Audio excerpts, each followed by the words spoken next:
Madame, Monsieur, bonsoir. Depuis maintenant un mois, l'artiste plasticien Adjé expose à l'Aquarium des Lagons ce que lui inspire l'avenir de notre patrimoine maritime. Pessimiste, la question lui sera posée. En tout cas, l'artiste engagé qu'il est ne mâche pas ses mots quand il s'agit de débattre sur l'environnement. Il est ce soir l'invité de ce temps de parole. Adjé, bonsoir. Merci d'avoir accepté cette invitation. Alors, et ta mère n'est pas une insulte, mais bien le titre de votre expo. Des expos au titre souvent percutant dès qu'on parle d'environnement. Pourquoi? C'est pour mieux marquer les esprits? Mieux marquer les esprits, mais surtout, et ta mère est une expression que j'ai pris dans ce qui se dit dans les banlieues, parce que ta mère, c'est l'orthographe qui fait la différence.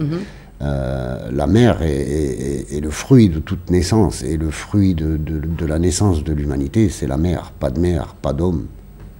Alors, une expo pas banale, on va d'ailleurs regarder quelques photos, puisqu'on la découvre pour certaines de vos sculptures, dans les bassins même de l'aquarium. De qui vient cette idée? Alors, dans les bassins même, on les a mis sur les bassins, on n'a pas eu l'autorisation de l'IRD de les mettre dans les bassins. Il fallait pour ça tuer tous les poissons, donc c'était pas le but du jeu. C'était bien de présenter cette exposition qui revendique le classement du lagon au patrimoine mondial de l'UNESCO à l'aquarium, parce que c'était l'écrin idéal. On a derrière un échantillon de tout ce qui nous appartient. Le message de cette expo alors? C'est faites attention, même si le récif est classé, même si le monde entier a décidé qu'on avait quelque chose d'exceptionnel, c'est faites attention, le classement n'est pas éternel et c'est maintenant qu'il faut être vigilant et qu'il faut travailler. Alors, cette expo, est-ce que c'est une commande ou est-ce que c'est un coup de gueule? C'est pas une commande, c'est quelque chose que j'ai décidé tout seul. Quand le lagon a été classé au Canada, je me suis dit qu'il fallait pilonner à chaque anniversaire pour rappeler aux gens cette chose extraordinaire. Quand on sait qu'on est assis sur une bombe, que la mèche est allumée, que la planète entière va mal, on voit bien qu'il y a des inondations, des catastrophes partout, et qu'on vient nous dire à nous, en Nouvelle-Calédonie, vous avez des endroits qui sont classés dans les trésors de l'humanité. On doit tous faire quelque chose pour le préserver. Bien sûr. C'est clair. Donc voilà, c'était pour signaler que c'est pas juste un classement, que maintenant le rôle de chacun est impliqué à conserver et à valoriser ce trésor. Alors, je vous la pose, la question. Est-ce que vous êtes pessimiste quant au devenir de notre lagon? Je suis pessimiste sur la zone pacifique, sur la zone calédonienne, parce que je la connais bien et je sais que les Calédoniens peuvent réagir et peuvent endiguer le phénomène mondial qui se passe, les phénomènes planétaires, etc. Et moi, je crois aux gens d'ici. Les gens vont prendre conscience et vont peut-être arrêter de fracasser les tortues ou de jeter des sacs plastiques dans la mer et de faire de la mer une poubelle.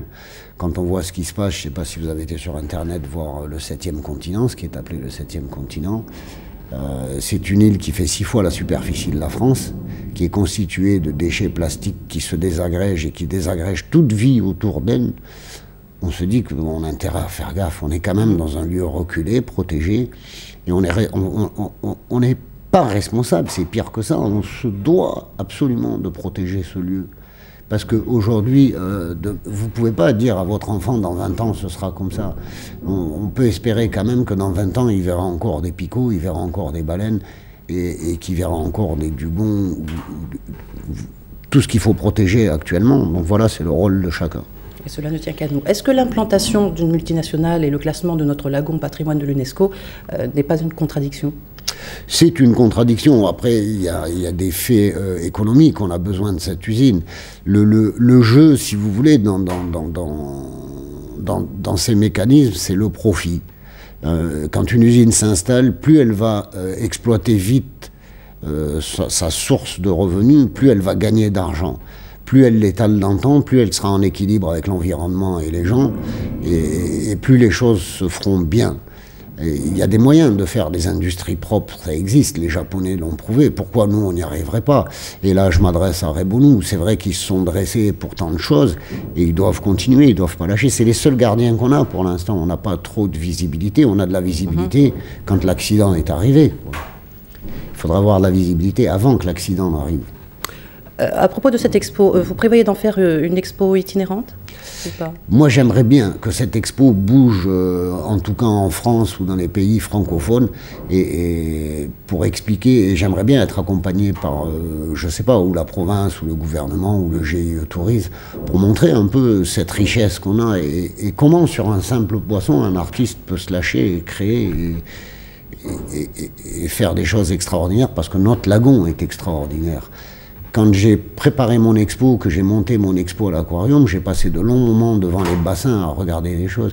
Et on se dit vraiment que c'est magique et qu'on a cette chance, c'est à nous. Il faut que ça reste à nous, il faut qu'on le partage avec les autres, mais il faut qu'on le protège pour pouvoir le partager.